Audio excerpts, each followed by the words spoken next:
It is therefore imperative with such a background that counter-revolutionary methods be devised to stamp out NUP from the political space to bring about the realization of politics of transformation and coexistence. Introducing People Power Front as a political formation is an idea that can bring to realization of this objective.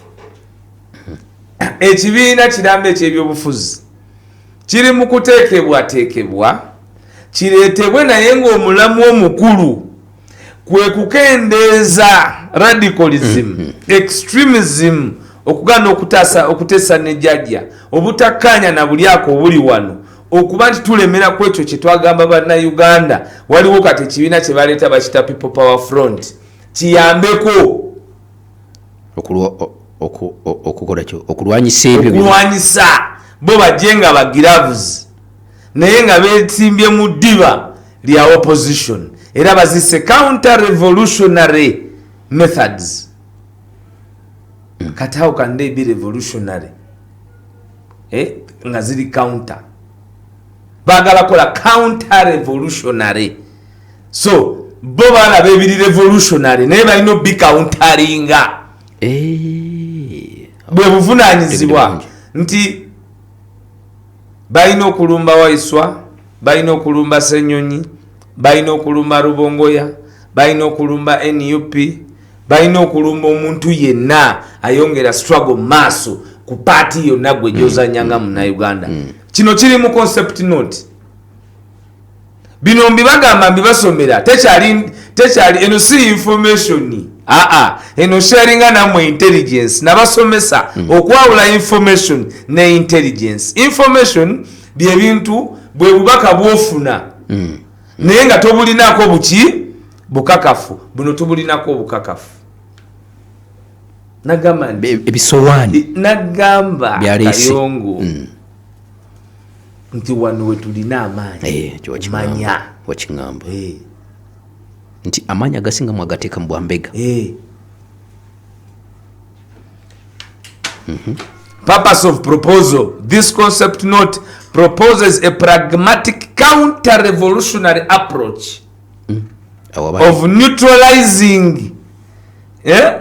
Purpose of proposal. This concept note proposes a pragmatic counter-revolutionary approach of neutralizing Uganda's leading political opposition, NUP, using a registered party of People Power Front movement. Nti bana ekibiina kino lwaki kiri mu kuteekebwa proposal ebirowoozo bino lwaki birina okuteekebwa mu nkola kubanga birino ekibiina kino kyekyokka nga kiwandiisiddwa ekigenda okuleeta enkola ey'omuzinzi esobola okukauntalinga sipiidi ya Kyagulanyi mu kujjako nakyemalira. Nti ekibiina kino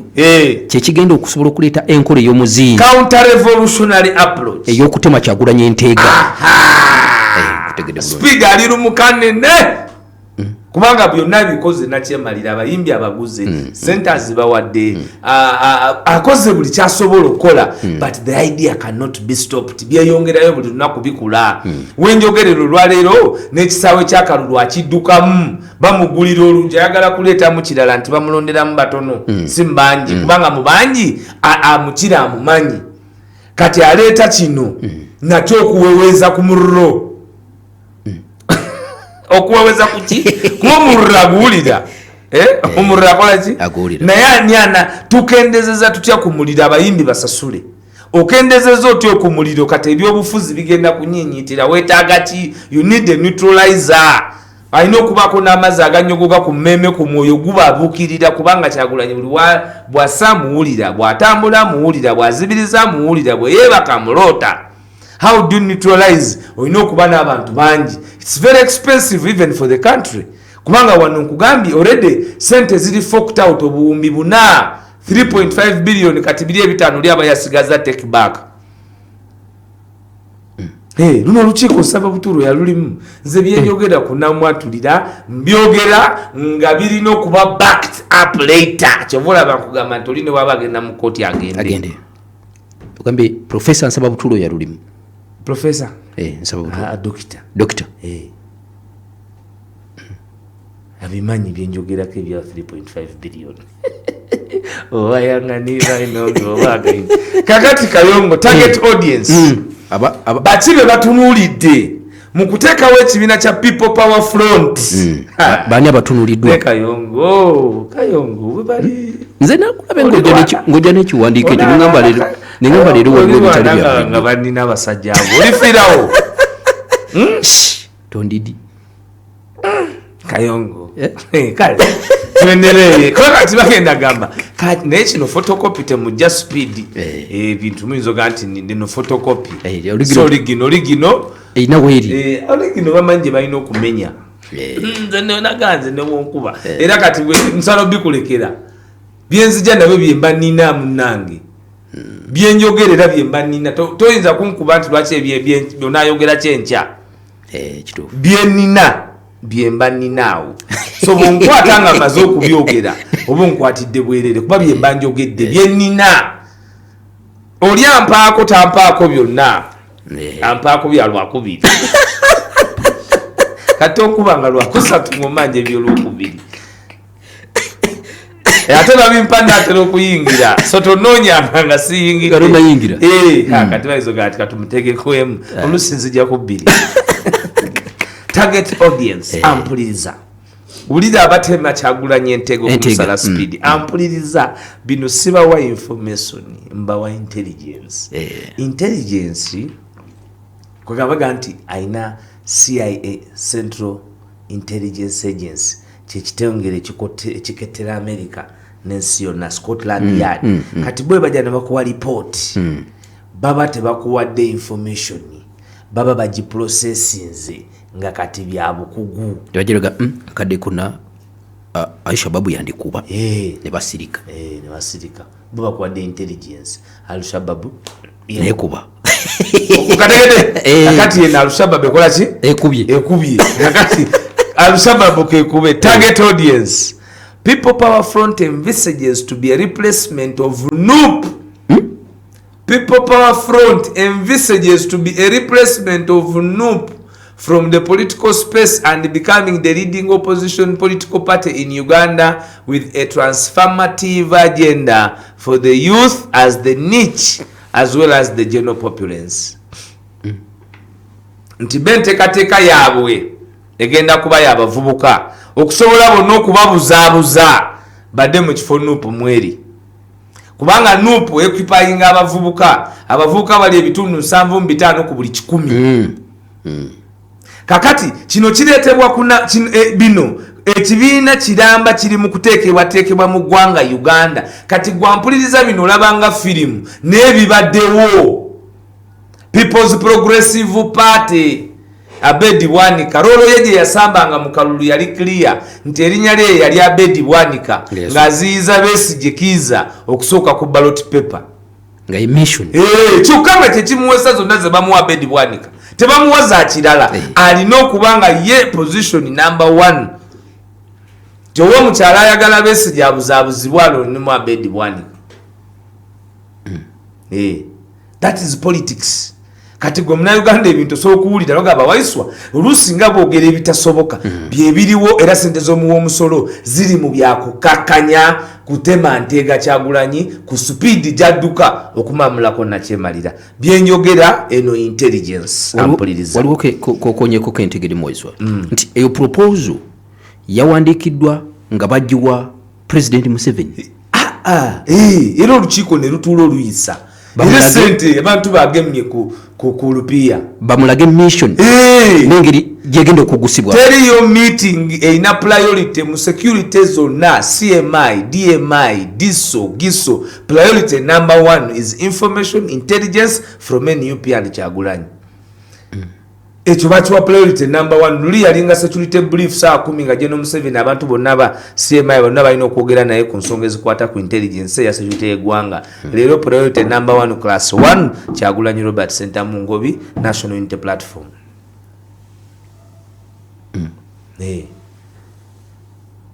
chovola bane mu kufiirwa bakusindike wa IGP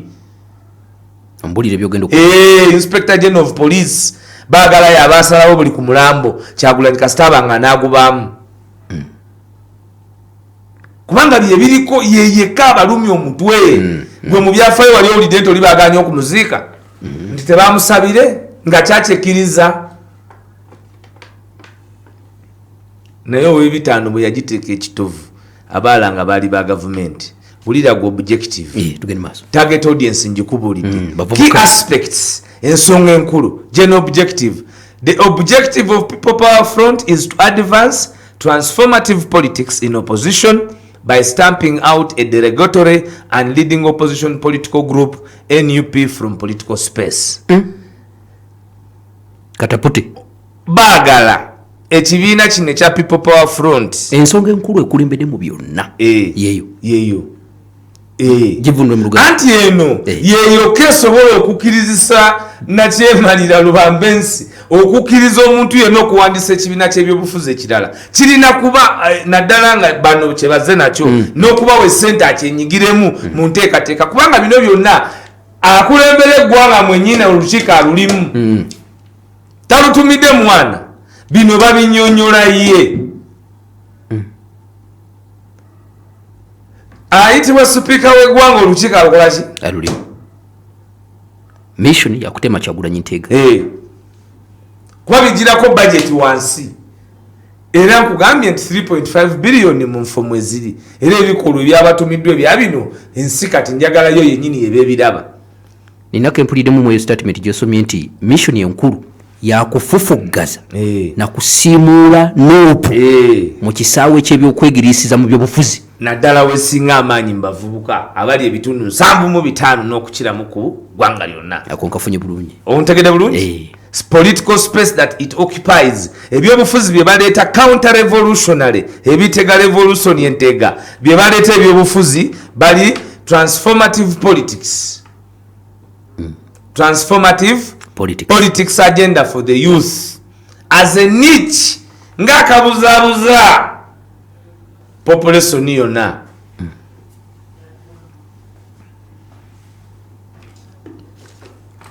bagirese nga kasavu uliriza key aspect number 1 eri yabadde general objective general objective eyekibiina kwe kubeera nga eteekebwawo objective of people is to advance transformative politics in opposition by stamping out a derogatory and leading opposition political group.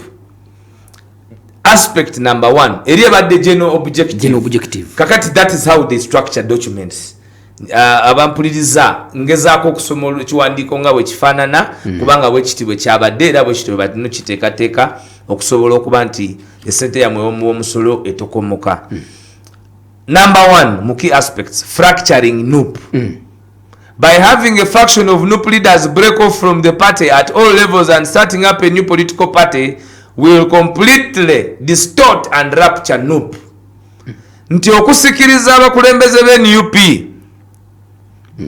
twaha kagabo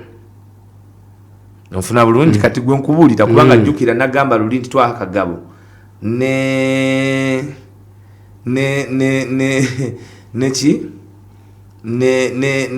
Jimmy Lwanga bali kuloni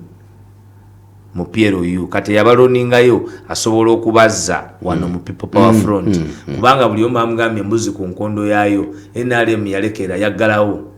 yawandise ensi yonna ewulira nega katukoze eki kati Lwanga takyayingira NRM wano bakugambye okusobola okufacturinga balina okubaayo n'abantu abava mu kibiina bayingire wali amanya gwe togalaba togayina mpuliriza togayina gwa mpuliriza nago ng'atule amanya gaabo abeesomye okuyingirawo abayinza okuyingira wano nga basamba n'oli kuba kati gwe njagala bino bwe mbisoma otandika okugamba nti ani ali mu kukola ebitema enteega ani agezaako tema enteega ani ali ku bulipo tugende maaso. Crowd control. Disgruntled youth that would otherwise opt for other alternatives of gaining power such as coups, militia recruitment and violent means would be grouped in a formation and given a constructive agenda for engagement. Okukontrolinga abungi bw'abantu abakayanya okubeerawo kw'obwannakyemalira kino ekibiina kikakasa nakyemalira nti kigenda ku grouping abantu era kibasomese okola ebintu ebirala ebiyinza okuba ebyomugaso nga bwe bamala mu kibiina ekyo nga batwalira abayimbi nga abayimbi boogera nabo nga babagamba tuli bulungi babalimba abayigiriza okukola essigiri okola emisubbaawa okufumba butto okufumba sabbuuni byebaagala ebyo okubateekamu so kino ekibiina kyo kyakuyambako si kulwanira byabukulembeze naye okukakanya emyoyo gy'abavubuka babayitemu eyo kola obubaga okubagulira ku piraawo mulyeko kubanga bamanyi enjala abantu etulumye nnyo so ebajjula piraawo buli omu ajja kwagala ogenda okukola ki okulya ku piraawo kakati ebyo byonna bebateekateeka mu ekyo ekijja ekyokubiri pro-speaker legislators baagala nti running members of parliament that are pro-speaker and pro-government pledge allegiance and advance the agenda and interests of both the speaker and government. Ekibiina kino nti kyo kyakuwagiranga enkola ya speaker era kigenda leeta abakabaka ba parliament abaligondera speaker alibaako ow'NRM nakyo bakitadde mu buwandiike ekiri mu buwandiike kubanga bo bakuba Kyagulanyi babeere baliding opposition kuba nayo kati Kyagulanyi agifudde office y'amaanyi babeere leading opposition ki party kati bamala okubeera ba leading opposition party era beekomiting eri oli ali mu kubayambako okweteekawo nti bo bagenda kuleeta ababaka nga balikiriziganya nabo ne puroguramu ya gavumenti era tebalikayanya kubanga ono afuuse akayinja mu ngatto nti speaker alibaako kyakoba bona kyebakoba naye lwaki bakyogera batyo kubanga ono aliko y'omu kubali mu kuprecipitatinga n'okufacilitatinga processes zino zonna Kayongo bakugamba nti bajja kumaliriza ne transformational politics nti bajja ku advancing a constructive progressive agenda for participation and coexistence among all political parties for the Uganda political space nti bagenda kulwana bwezizingirire okulaba nti bakubiriza ebibiina byonna ebyenaalemu okwatagana ne NUP okwatagana n'ekibiina kyabwe n'okwatagana n'ebibiina ebirala kubanga NUP ebyokwatagana n'NRM yabijjawo eyo statement kade mu bulungi akonkawulire mu luzungu mu Luganda mission ye FMB ye eno mission yakubayambako eno mission endala transformational politics bagenda leeta essuula empya ey'ebyobufuzi ebyokugenda mu maaso n'okuba nti byetabibwamu ebibiina byonna ebyobufuzi mu space y'ebyobufuzi bya Uganda ng'owa-NRM asobola okuexistinga n'owa NUP n'owaba nga sowa NUP kijja kuba kya buwaze bano yerolo gye baagala okuzanya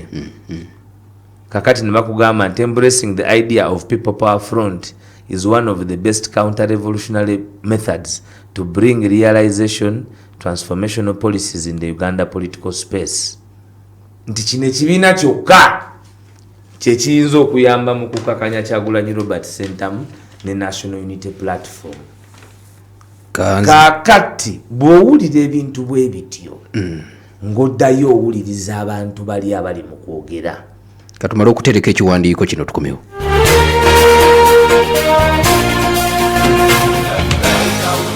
Pijja yemu ku mpagi enzito n'olwekyo yeetaaga ekitongole ekitegeera enkwata we're going to count today 1 2 3 4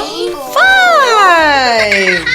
Enjoy 5 ways to love your baby, smoothen and protect your baby's skin with 5 new gentle formulations. Original to nurture your baby, aloe vera to protect your shibubu skin,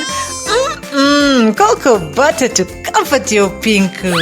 mild scent to soothe your little one, and avocado to soften your buju buju